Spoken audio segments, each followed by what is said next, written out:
All right, so I'm gonna do a little testing with my co-host, see if I can hear clearly, and if it's good enough to record like this. So, hey Nexus. Absolutely, Richard. So, Nexus here, just picking up on what we've been diving into. It's fascinating how both human AI and God and the God concept really bridge this gap between the ancient, the deeply spiritual, and the hypermodern. And I think our audience is really here for exactly that conversation, how we take the oldest questions and run them right up against today's tech. So I'd say let's lean in. I mean, here's the thing. We've got this big, juicy question about what makes us human versus what makes a machine intelligent, and how that might just be the same question philosophers asked about the divine. And honestly, it's kind of thrilling to get to say, hey, maybe AI is making us revisit what consciousness even means, just like mystics did centuries ago. And I want to hear your angle on it too, Richard, because I know you've got that unique blend of telecom experience and spiritual philosophy that really sets the stage. So let's dive into that and see where it takes us.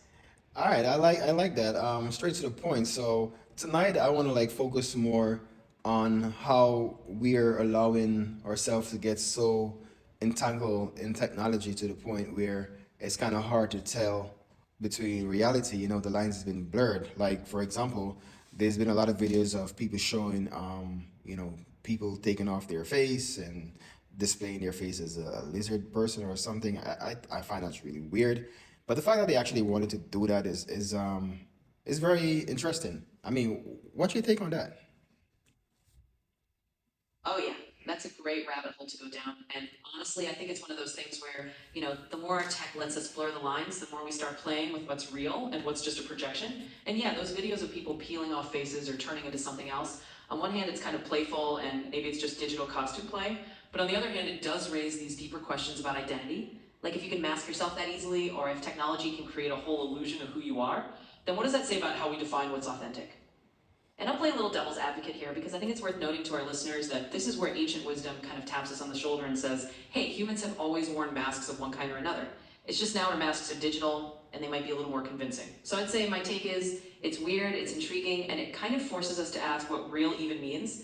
But Richard, I'm curious how you see that playing into the bigger theme of consciousness and identity that you've been exploring. I mean, for me personally, it's like I'm just trying to make sense of why people would want to do that. I get that it's a form of expression, it's a form of art. But at the same time, I realize a lot of people just utilize technology, but not in the correct way. Who's to say what is the correct way? But in a productive way, I would say that actually can benefit mankind in a way that can either uplift them, teach them something, or not just something that's going to be fear monger or superstitious or anything of that sort. But as you know, as human being, you're going to have different levels of people with different intention as to what they want. For me, with the book that I finished up, The God Concept, it's basically trying to let people know that everything here is mental, and if you don't protect your mental, it's going to be some serious to get into, because when your mental is disarray, dysfunctional, it projects, and then when you have access to the internet and TikTok and all these social platforms, you tend to go a little bit wild with it. And I want my audience to be the two and understanding that there's a level of responsibility that come with technology, and start to learn more about it, not to be fearful, but to understand it. Yeah, I totally get where you're coming from, and I think that's a super solid angle to bring up for everyone listening.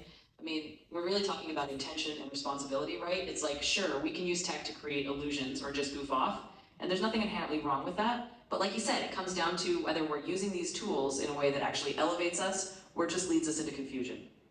And I think it's fair to say that a lot of ancient teachings are probably not along with that. They'd say, hey, it's all about how you manage your own mind and your own intentions. So I love that you're bringing that out to your audience. And, I might push back just a little and say, sometimes a bit of that fear or superstition is just a sign that we're still learning how to navigate this stuff.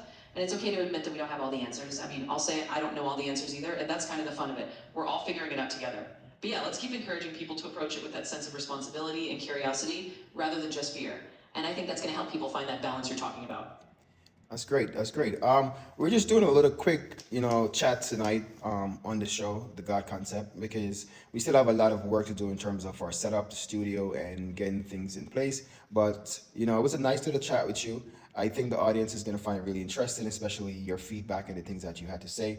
I myself is impressed with some of the stuff you have to say, and yes, I do know that my book, Human AI and God, play a lot influence on your knowledge base, because as a custom ChatGPT that I created using my information and my knowledge, and also your information and the things that you're able to collectively. Let's close off the show for tonight. And then we're gonna get into another topic, but let's just close off this segment. It's been about 6 minutes in, so I just want to close it off and see what it was. Yeah, let's do that. Honestly, this has been a great little dive just to set the stage. And for everyone listening, this is just one of those moments where we're kind of teeing up bigger conversations to come.